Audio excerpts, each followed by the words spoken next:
This is just one of my pipes. Let's talk about why I have so many. Stick around.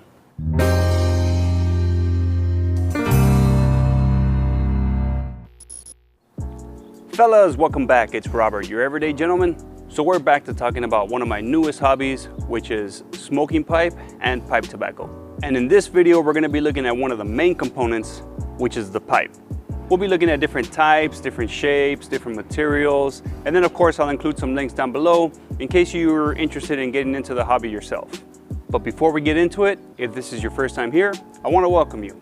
If you're interested not only in pipe, but also things like men's style, fashion, fragrances, grooming, whiskey, cigars, and other topics for the everyday man, then this might be the place for you. Consider subscribing and joining the growing EG family. And if you're already a member, I want to thank you for your continued support. And without further delay, let's talk about this pipe.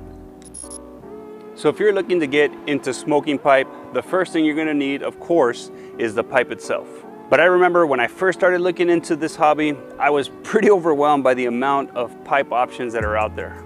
There were tons of different sizes, shapes, materials, brands, and of course, each with its own varying cost. So let's break this down a little bit, starting with the main components of the pipe. Now to begin, you have the bowl or the chamber, and then you have the shank, and then the stem. Some pipes will also have a filter in here, but that's more of an optional thing. Now, these components do come in a variety of different materials, and that's one of the factors that's gonna impact the overall cost of the pipe. Now let's start with your basic corncob pipe. This is very common, very inexpensive, perfect for entry level. Despite its low cost though, this is a very good smoker. And it's really the one that I use whenever I'm outside doing yard work, mowing the lawn or whatever, because I'm really not too worried about damaging it.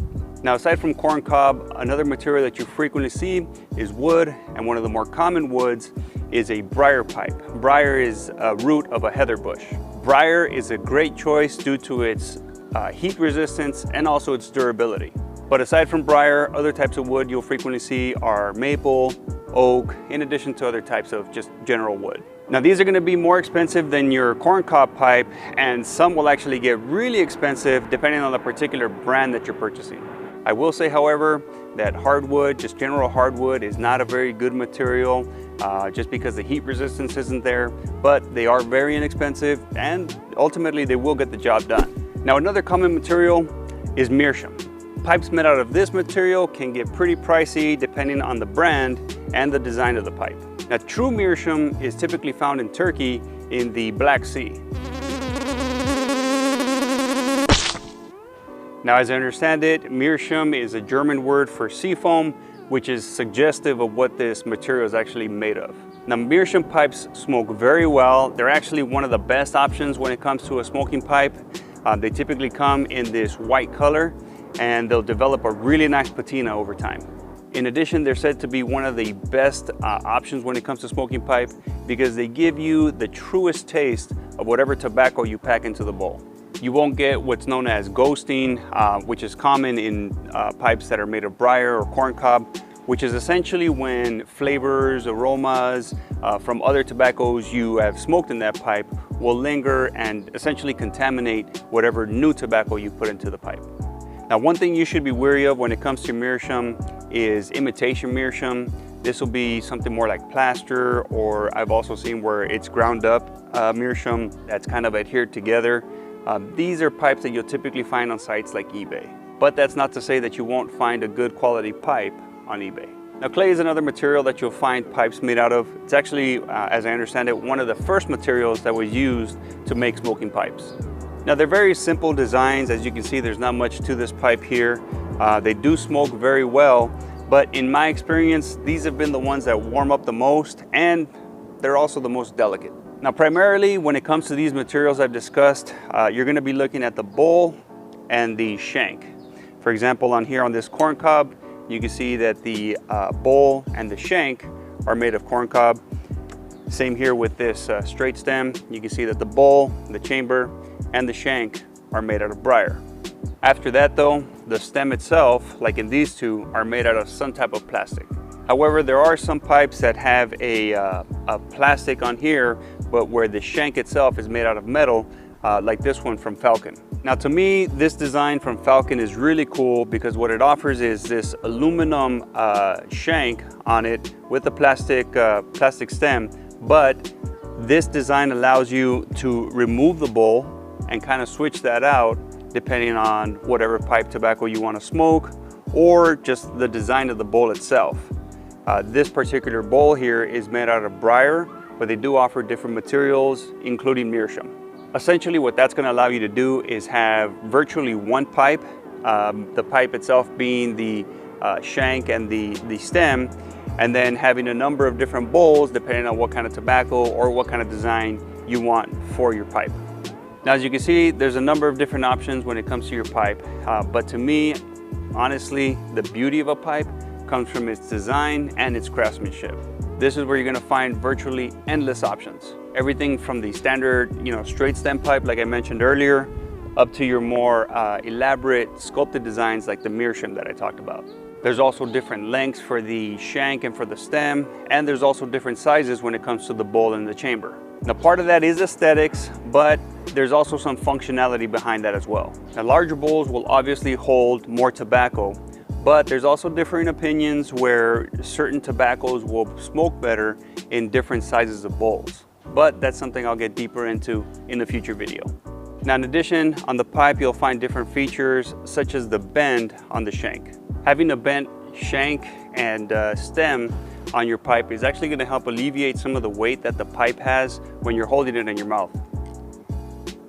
You can also have longer stems like this church warden, and essentially what this is going to do is help to cool the smoke as it goes from the bowl to your mouth. The advantage of this is you get a little bit more pleasurable smoke and you reduce the chances of getting tongue bite.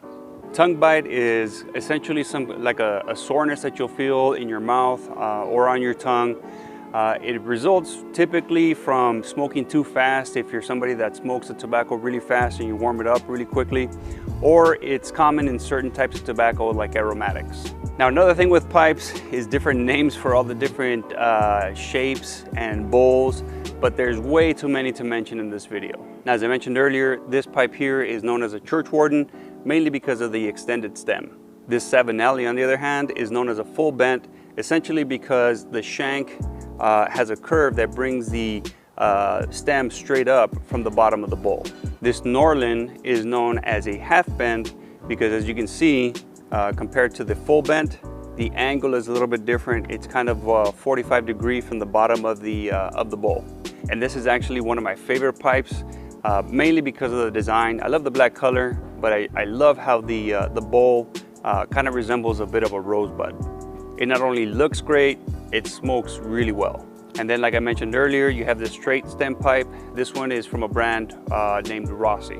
Now, I mentioned to you earlier my corncob pipe. You not only get a standard straight stem in your corncob, you can also get a church warden style. So as you can see, there's numerous different options when it comes to how your pipe can be set up. Now, this pipe here that I haven't mentioned yet is one that was given to me by a friend of mine who actually takes pipes and restores them. This is what you would call an estate pipe, meaning it was previously owned. Now, the last thing, and maybe the most important thing to consider, is the cost of the pipe. Now, the pipe itself is where typically the majority of your investment is going to be going when you're getting into the hobby. Now, you can start as low as $10 to $15, like this corncob that I got from Missouri Meerschaum. But like I said, this thing smokes extremely well. And from there, you can get up to the thousands. It all just depends on the design and, of course, the brand. I will say though that in my opinion, the sweet spot for a nice, good quality pipe that smokes well, it's going to be within that $100 to $250 range. In this price point, you're going to find a pipe that is going to look a little bit nicer than your standard corncob pipe, but it's still going to smoke extremely well. Once you get above that price, all you're really going to be paying for is the name. Dunhill, for example, makes very, very nice pipes, but you're looking at a few $1,000s when it comes to those pipes. And to be perfectly honest, I don't know if the experience that you're going to be getting as far as a smoking experience is going to be worth that price tag. Most of my pipes, including the ones that I've shown you today, are within that $100 range. And in that price range, you're going to get some great, well-known brands like Savinelli, Nording, and Peterson. Great quality, great design, smoke great, and they're not going to break the bank. Now there are also artists who do custom pieces, but these are going to vary price depending on the artists themselves and of course whatever design you want them to do. Now I did mention earlier briefly in regards to estate pipes.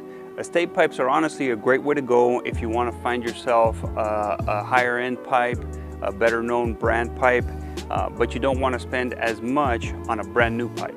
It's not uncommon to find a pipe that typically costs you a few $100s at a deep discount. Now, as I mentioned, my buddy restores these pipes, and what he does is he takes them, cleans out the bowl if they've been used, polishes them up if they need to, and then replaces the stem with a new plastic stem.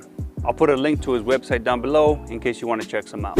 So as you can see, it's a very broad world when it comes to tobacco pipes. Now I haven't even started talking about the different types of tobacco and of course the accessories that you need whenever you're smoking pipe, but those again are topics that we'll cover in another video. I'll tell you this though, when I first started getting into the hobby, started smoking tobacco pipe, I started seeing guys with a large collection of pipes, sometimes hundreds of pipes. And I started wondering, why do people have so many pipes? What's the purpose of having really more than one pipe? One of the purposes is to rotate them and allow them to dry before you smoke them again. However, that's not the only reason. Collecting pipes is actually a hobby in itself as well. Some of these pipes, like this Norlan that I mentioned, are just beautiful to look at. In addition, this meerschaum is also a beautiful design too. That's why you can find some great deals with estate pipes. Sometimes they've been unsmoked, like I mentioned. It's a great option for you to look into. Now, if you made it this far, I appreciate you watching. If you did and you enjoyed the video, make sure you let me and YouTube know by hitting that like button. Subscribe, turn on notifications, and do all the things that help this channel continue to grow. And remember, being a gentleman is an everyday thing. Now let's light this bad boy back up.